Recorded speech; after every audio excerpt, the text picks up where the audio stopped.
বছরের প্রথম দিনটা খুব সুন্দরভাবে শুরু হলো।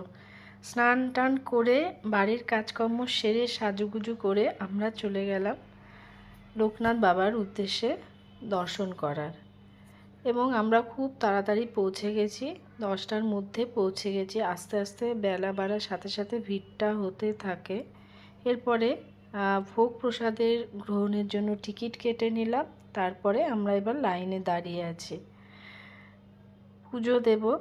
মোটামুটি ভিড় ছিল ওই সময়টা, আস্তে আস্তে অনেকটা ভিড় হলো। আমরা পুজো খুব শান্তি মনে দিয়েছি। এরপর 1.5 থেকে 2 ঘন্টা মতো আমাদের ওয়েট করতে হলো, কেননা ভোগ বিতরণ শুরু হবে 1টা থেকে।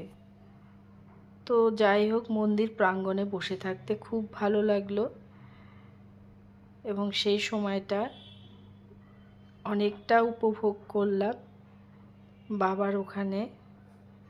আর সত্যি আজকে বছরের প্রথম দিনটা খুব সুন্দর কাটলো। এরপর আমরা ভোগ গ্রহণ করে খিচুড়ি পোলাও সব কিছুই ছিল, তারপরে বাড়ি ফিরে এলাম।